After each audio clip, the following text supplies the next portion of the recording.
안녕하세요. 백두산 금융연구소의 백두산입니다. 10월 10일 금요일 오후 5시 15분입니다. 긴 추석 연휴 끝나고 인사드립니다. 11일, 12일 근데 또 주말이죠. 주말엔 영상 녹화 쉬고 13일 월요일 저녁에 뵙도록 하겠습니다. 이제 연휴 기간 동안에 있었던 이슈와 시장 흐름 좀 점검해 보겠습니다. 연휴 기간에 우선 연휴 초반에 프랑스 총리가 사임을 해버렸습니다. 그래서 이제 금융시장에 어떤 영향을 미쳤냐면은 순간적으로 장기금리가 좀 올라가는, 장기금리가 급등하는 일이 있었습니다. 그러나 뭐 곧 안정을 되찾긴 했죠. 예, 또 그리고 유로화는 좀 일시적인 영향이 아니고 저 프랑스 총리 사퇴로 인해서 좀 묵직한 영향을 좀 받는 것 같아요. 유로화가 약세로 좀 전환이 되는 이런 모습이 나타나고 있습니다. 프랑스 총리가 사임했다, 사퇴했다라는 이야기는 뭐 프랑스 전국 불안으로 해석이 될 수 있겠죠, 그죠? 프랑스는 뭐 아시다시피 유로존에서 상당히 이제 영향력이 있는 큰 나라로서 프랑스가 전국 불안하다는 거는 유로화 약세에 분명히 일조를 할 겁니다. 그래서 유로화가 좀 요즘에 약세로 연휴 기간에 좀 많이 빠졌다라는 거. 이 부분은 좀 이따가 더 자세히 이야기를 하겠습니다. 하여튼 연휴 초반에 프랑스 총리가 이런 일이 있었다. 프랑스 전국 불안이 지금도 지속이 되고 있다라는 거 알고 계셔야 될 것 같고요. 연휴 기간 가장 중요한 주식시장에 영향을 미친 이슈는 요거죠. AMD와 오픈AI가 손을 잡았다라는 겁니다. 이것 때문에 연휴 기간에 AMD가 30% 가까이 급등하는 일이 있었죠. 이거 덕분에 오늘 한국 증시 코스피도 급등한 거를 알고 계셔야 되겠습니다. 이거의 영향이 좀 지속이 되고 있다라는 거, 반도체 강세의 원인이다 라는 걸 우리가 알 수가 있겠고, 그리고 연휴 기간에 FOMC 의사록이 공개가 됐습니다. 그래서 거기서 금리 인하 가능성이 좀 나왔죠. 대부분 위원은 올해 남은 기간 정책을 추가로 완화하는 것이 적절할 것이라 판단했다라는 이야기가 있었다고 합니다. 의사록에서요. 그러니까 이건 뭐다? 완화적이다. 그러니까 주식시장이 긍정적이다. 이렇게 보시면 되겠고, 이게 뭐 주식시장의 연휴 기간에 막 엄청나게 막 큰 영향을 미치고 그러진 않았습니다. 뭐 시장이 어느 정도 예측했던 부분이라 그런지 뭐 그냥 특별한 변동성은 없이 그냥 지나갔습니다. 이것보다는 AMD 급등이 훨씬 눈에 띄었죠. 그리고 이제 마지막 연휴 기간에 뭐 이건 이슈라고 하긴 좀 뭐한데 다카이치 총재 얼마 전에 다카이치 사나의 자민당 총재가 됐죠, 그죠, 이 사람이. 그리고 이제 앞으로 차기 총리가 될 수도 있다라고 하는데, 아무튼 요 사람이 이제 이 총재가 되면서 연휴 기간에 엔화가 엄청나게 약해졌습니다. 아마 뭐 이 사람 당선의 영향 때문에 엔화가 약세로 됐다라고 이렇게 표현을 충분히 할 수 있을 것 같아요. 아무튼 엔화가 무지하게 약했다는 거. 이게 뭐 주식시장에 지금 큰 영향을 미치고 그런 건 아닌데 아무튼 알고는 있어야 될 것 같습니다. 그리고 이 지금 뭐 제가 주요 뉴스로 띄워놓진 않았지만은 엔화가 약해지는 것과 동시에 원화도 달러 대비 무지하게 약한 모습을 보였었죠. 그래서 오늘 한국 증시 그 정규 장시간에 보시면 환율이 19원, 20원 가까이 급등하는 이런 일도 있었습니다. 급등 마감했네요. 그죠? 연휴 기간에 이런 일들이 있었다. 원화 약세, 엔화 약세, 특히 엔화 약세가 더욱더 돋보였습니다. 이런 일들이 연휴 기간에 있었고, 특별히 뭐 주식시장에는 뭐 별일이 없었습니다. 그냥 잘 올라갔습니다. 중간에 물론 하루 이틀 찔끔찔끔 빠지긴 했습니다만은 전반적으로 느긋한 상승세를 잘 이어갔다. 그 와중에 눈에 띄는 거는 이제 반도체가 급등한 거죠. 반도체 지수가 급등한 거는 조금 좀 눈에 띄는 뭐 그런 일이다. 이 정도를 좀 생각하시면 될 것 같습니다. 네, 아무튼 재밌는 게 이제 그렇게 주식시장이 그 계속해서 잘 오르고 있는데도 불구하고 또 그리고 반도체는 어떻죠 요즘에? 뭐 필라델피아 반도체 지수는 뭐 하루에 3%가 넘게 급등할 정도로 미국의 필라델피아 반도체 지수 이런 것들을 보시면 지금 시장이 굉장히 가파르게 오르고 있다라고 생각이 되긴 하는데 근데도 재밌는 게 피어 앤 그리드 이런 심리 지표를 보면 아직도 중립입니다. 뉴트럴에 와 있습니다. 물론 뭐 뉴트럴에 있다고 반드시 익스트림 그리드까지 뭐 주식시장이 오르라는 법은 없는 건데 아무튼 굉장히 많이 오른 것 같음에도 불구하고 이 아직도 시장 심리는 중립까지밖에 안 와 있습니다. 이렇다란 이야기는 그만큼 이제 반도체나 AI 관련된 주식의 돈 쏠림이 그만큼 심하다라는 것을 보여주는 게 아닌지 뭐 그런 생각이 좀 듭니다. 그죠? 아무래도 전반적으로 다 오르는 게 아니고 반도체나 AI에 쏠려서 오르잖아요. 그죠? 그 쏠림이 심하긴 심한가 봅니다. 근데 그 뭐, 그렇다라고 해서 이 다른 종목들이 막 하락하고 막 그러는 것까지는 아니고 이제 다들 올라가긴 올라갑니다. 온도 차이가 좀 나긴 나는데 어쨌든 뭐 반도체는 매우 뜨거워서 손도 못 댈 정도로 뜨겁고 나머지 종목들은 그냥 뭐 미지근한 뭐 약간 뭐 그런 느낌? 예. 온도차가 좀 나긴 나는데 전반적으로 어쨌든 좀 뜨끈뜨끈한 쪽에 와 있긴 합니다. 하여튼 근데 다른 종목들이 조금 이제 좀 덜 뜨거워서 그런지 심리는 중립 정도에 와 있다라는 거. 하여튼 그래서 지금 주식시장 잘 올라가고 있는데 안 그래도 이제 어떤 보고서를 보니까 이렇게 써놨더라고요. 지금 주식시장 상승하는 이유 뭐냐? AI들이 잘 가서 그렇다라고 하는데 AI에 대한 가능성에 사람들이 베팅을 하고 있다라 표현을 하더라고요. 굉장히 뭐 좋은 표현 같습니다. 이것 때문에 주식이 오르고 있는 거 명확하죠. 그리고 또 하나가 더 있죠. 인플레이션. 뭐 인플레이션을 해지하기 위해 사람들이 주식에 베팅하고 있다. 뭐 이런 개념으로 봐도 될 것 같습니다. 근데 이제 뭐 인플레이션 우려 때문에 뭐 주식을 사고 있다. 이렇게 보기는 조금 좀 어려울 것 같고 그렇게 표현하는 건 약간 좀 어폐가 있을 것 같고 이 화폐 가치가 이제 요즘에 중앙은행이나 각국 중앙은행이나 아니면은 연준이나 이런 중앙은행에서 하도 완화적인 정책을 쓰다 보니까 화폐 가치가 떨어진다라는 거를 좀 약간 몸으로 느끼는 이제 그런 때가 좀 되긴 됐습니다. 그렇기 때문에 사람들이 화폐 가치 상실에 대해서 방어하기 위해서 주식을 사고 있다. 이런 개념으로 보는 게 조금 더 구체적인 설명이 될 것 같아요. 인플레이션 우려 때문에 주식을 산다 이것보다는 화폐 뭐 물론 같은 말입니다만 약간의 차이가 있다라고 봅니다. 어쨌든 화폐 가치가 떨어지는 거에 대한 뭐 그런 경계로 사람들이 주식을 사고 있다라고 보는 게 맞는 것 같아요. 그래서 아무튼 요거 두 가지가 합쳐지면서 이 AI 종목들은 막 급등을 하고 있고 다른 종목들은 그냥 전반적으로 다 찔끔찔끔 올라가고 있고 그래서 전반적으로 주식시장이 뜨끈뜨끈한 뭐 그런 모습을 보이고 있다라고 봅니다. 요거 두 가지가 복합적으로 작용을 하고 있죠. 그래서 다 같이 잘 오르고 있다. 이런 이야기입니다. 그래서 만약에 주식시장의 흐름이 바뀌려면 무슨 이유가 있어야 되겠죠. 그런데 그 상승하는 이유가 깨지면은 또 하락도 할 수 있겠죠. 그죠? 뭔가 이 AI나 반도체 쪽에 대한 안 좋은 이야기가 나오면 주식시장이 하락할 수 있겠죠. 그죠? 아니면 이런 부분, 뭐 사람들이 화폐 가치 상실에 대한 어떤 뭐 그런 거를 그런 거에 대해서 보상을 받기 위해 주식을 사고 있다라 말씀드렸는데 뭔가 이 화폐 가치와 관련된 이런 부분이 좀 변화가 되면 주식시장이 하락할 수 있을 겁니다. 이번 부분에 관해서 조금 좀 자세히 이야기를 하자면은 예를 들어서 이제 예를 들어서가 아니고 지금 좀 구체적으로 이야기를 하자면 이거는 연준의 금리 인하 기대감이라고도 사실 표현을 할 수 있을 거예요. 연준이 금리 인하하면서 유동성이 풀린다. 그것 때문에 주식이 오른다라는 기대감이라고도 표현을 할 수가 있을 텐데 그렇다면 연준이 금리 인하 못하고 아니면 조금 매파적이거나 그런 이야기를 하면 주식시장이 하락할 수 있겠죠. 그죠? 연준이 매파적인 이야기를 하거나 금리 인하를 못하거나 그러려면 뭐가 어떻게 돼야 되죠? 물가가 올라야 됩니다. 지금 여기서 물가 지표가 많이 올라 버리면은 그럼 주식시장이 꺾일 수 있다라는 이런 생각을 하셔야 되겠습니다. 뭐 근데 사실 물가 지표 자체도 워낙 중앙은행이나 정부의 어떤 마사지 어떤 이런 커버가 좀 많이 들어가는 부분이긴 해가지고 사실 물가 지표가 뭐 그렇게 많이 오르는 것도 사실 지금 상황에서는 좀 어렵지 않나라는 생각이 들어요. 하여튼 그래서 뭐 이래저래 해서 주식시장 일단 당분간은 계속해서 이 강한 약간 버블이 좀 만들어지는 게 아니냐 싶은 생각도 좀 들긴 합니다. 뭐 약간 여담으로 좀 한 가지만 좀 더 이야기를 하자면은 그 엔화가 약세가 되고 있죠, 그죠? 뭐 금리 인하론자 다카이치발 엔화 약세라고 되어 있긴 한데 근데 아무튼 엔화가 이제 계속 약해져 가지고 달러당 155엔까지 간다라고 하는데 이렇게 엔화가 약세가 나와 버리면은 또 일본 물가가 또 올라갈 수 있어서 일본은 또 다시 또 긴축을 또 해야 될 가능성도 있긴 있습니다. 일본이 또 막 긴축을 막 심각하게 해버리면은 그럼 또 주식시장이 좀 문제가 생길 수 있겠지만은 어쨌든 그것도 지금 당장 생길 일은 아니다라는 거 생각을 해보셔야 될 것 같습니다. 하여튼 그래서 뭐 이런저런 이야기를 했는데 뭐 결과적으로 주식시장이 당분간 뭐 특별한 이슈 없으면은 올라갈 거다 뭐 이런 이야기입니다. 아직까지 특별한 뭐 매도 신호 이런 것도 잘 보이진 않고요. 다만 이제 한 가지 계속해서 좀 이제 신경 쓰이는 부분이 있긴 있는데 연휴 기간 내내도 그 사실 뭐 다른 게 신경 쓰인 게 아니고 저는 이 변동성 추종하는 ETF 요걸 좀 많이 보고 있었었는데요.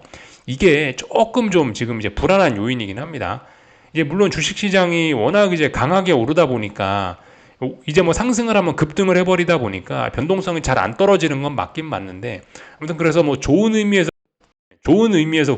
그 변동성이 하방 경직성을 보이고 있는 건 맞긴 맞는데 이 변동성이 이렇게 하방 경직성을 보인다는 것 자체가 사실 별로 그렇게 주식시장에 그 좋은 소식은 아닌 것 같아가지고, 그 사실 지금까지 봤을 때 변동성이 이렇게 쭉쭉쭉쭉쭉쭉 공격적으로 떨어지면서 주식이 오를 때가 사실 좀 평화로운 시기이긴 하거든요.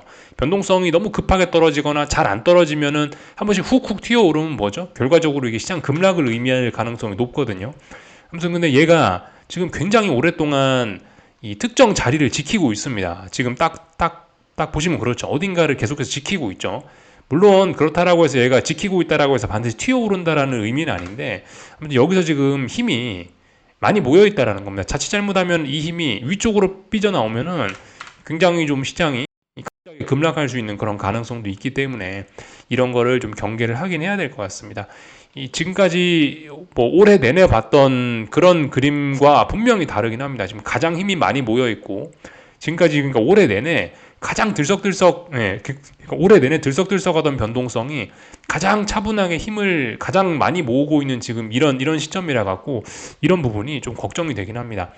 빨리 얘가 아래쪽으로 훅 중요한 지지선을 깨버리고 아래쪽으로 내려오면 주식시장이 급격히 안정될 수 있는데, 아무튼 지금 안 깨고 있습니다. 안 깬다면 언젠가 위쪽으로 힘이 튀어오르면은 지금 여기 힘이 많이 모여 있기 때문에, 또 그리고 지금 올해 10월까지 주식시장이 4월부터 10월, 지금 4월부터 해서 10월까지 굉장히 주식시장이 급격히 많이 올랐기 때문에 이 피로감이 있단 말이죠.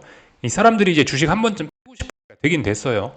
그래서 이 지금 이렇게 변동성이 이번에 많이 튀어오르는, 한 번쯤 차익 실현 매물 훅 나오면은 변동성이 굉장히 많이 튀어오를 수 있고 주식시장도 굉장히 많이 빠질 가능성이 좀 있긴 있다. 잠재적인 폭탄이라는 거 좀 기억은 해야 되겠습니다. 그래서 이걸 연휴 기간에 전 좀 열심히 쳐다보고 있었습니다. 중간중간에 보시면 21선 위로 한 번씩 올라와요. 이제 자꾸자꾸 21선 위로 얘가 완전히 안착해버리면 문제가 커질 수 있거든요.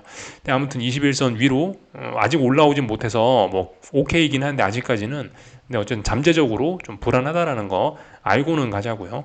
하여튼 이런 일들이 있었고, 뭐 엔비디아는 신고가 랠리 이렇게 잘 하고 있습니다.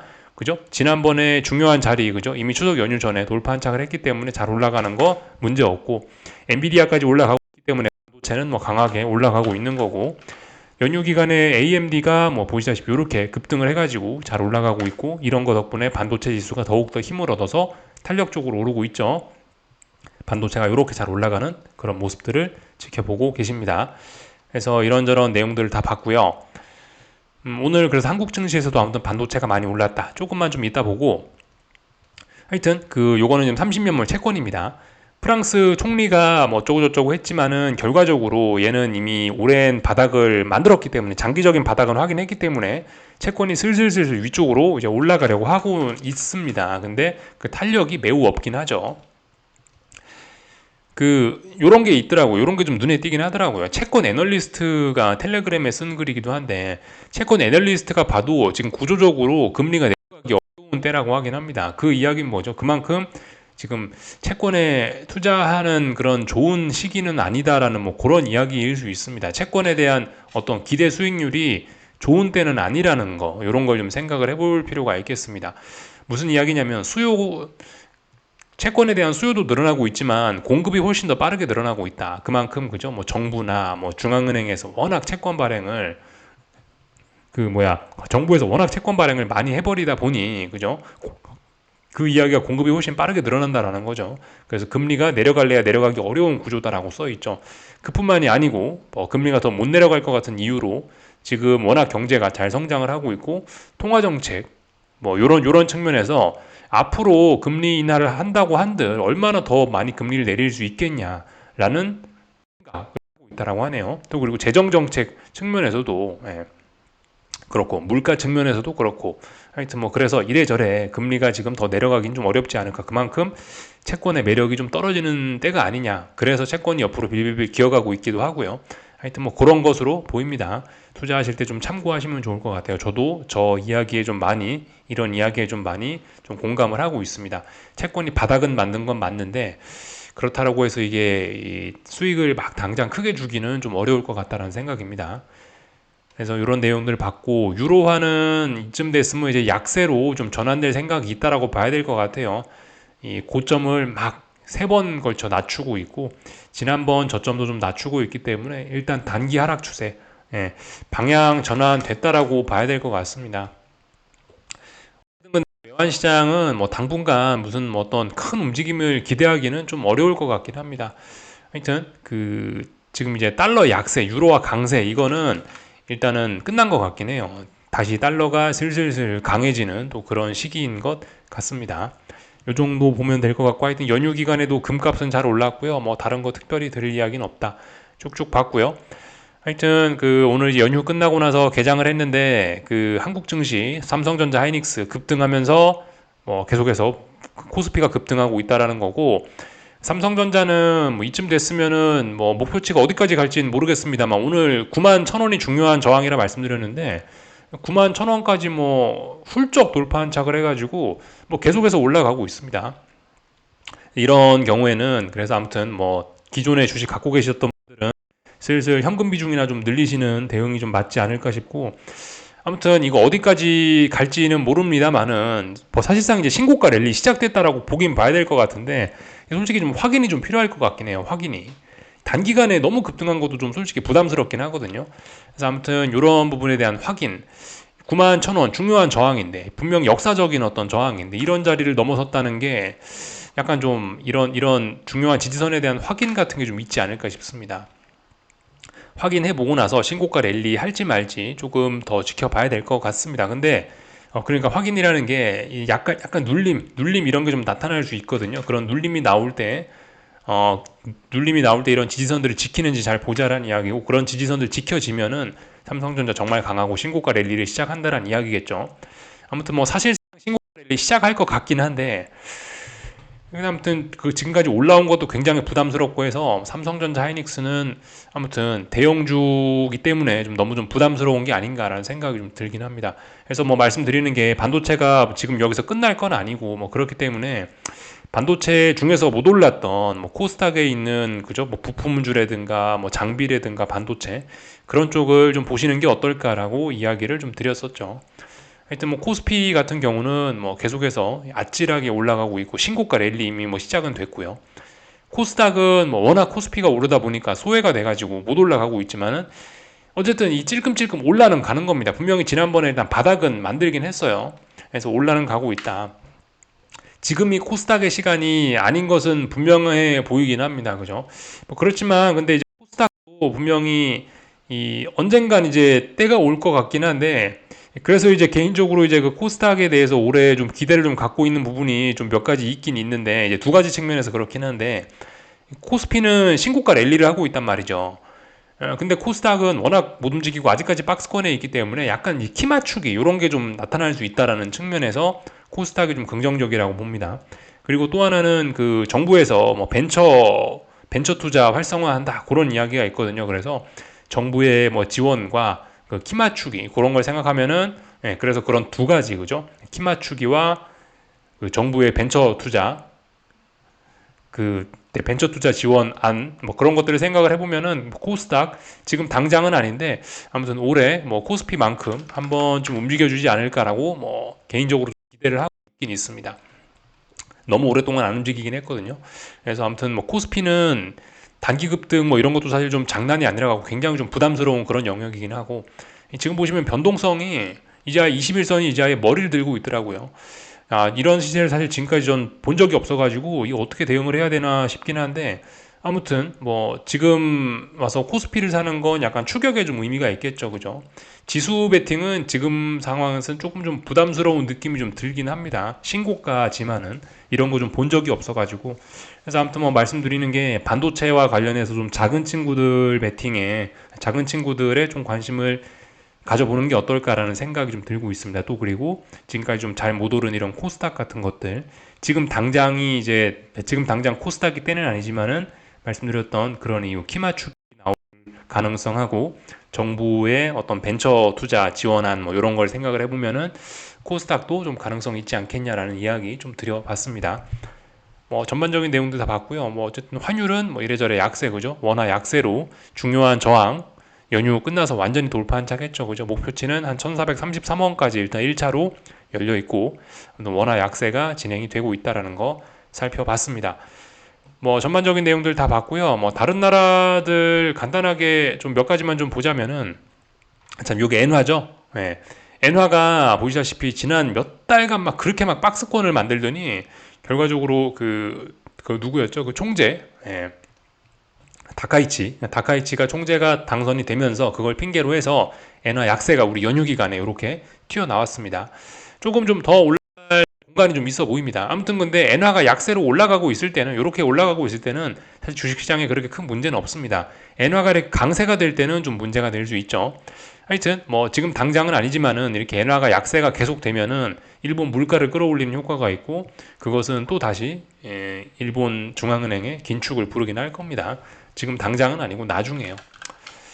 이런 내용들을 좀 살펴봤고 뭐 유럽 증시 그죠 우리 아시아가 문 닫아 있는 사이에 보시다시피 유럽 증시도 이렇게 대충 키 맞추기 나타나는 것 같습니다. 잘 올라가고 있는 뭐 그런 모습이고 뭐 일본 증시도 연휴 기간에 잘 올라갔죠, 그죠? 엔화 약세에 더불어서 이렇게 잘 올라가고 있다라는 거. 중국 증시도 연휴 기간 끝나고 나서 레벨업하고 계속해서 상해 종합이 올라가는 모습입니다. 지금 전 세계 주식이 다 올라가고 있죠, 그죠? 이런 거에 배경 AI, 반도체 투자 뭐 이런 것도 있고 그리고 뭐 또 하나 그죠? 말씀드렸다시피 어떤 화폐 가치가 떨어진다는 거를 방어하기 위해서 그런 목적으로 지금 주식이 각광받고 있는 거 이런 것들이 지금 주식시장을 좀 많이 끌어올리는 요인인 것 같습니다. 그래서 일단 뭐 여기까지 하겠습니다. 궁금한 거 리플 남겨주시고 즐거운 주말들 잘 보내시고 여기서 마치도록 하겠습니다.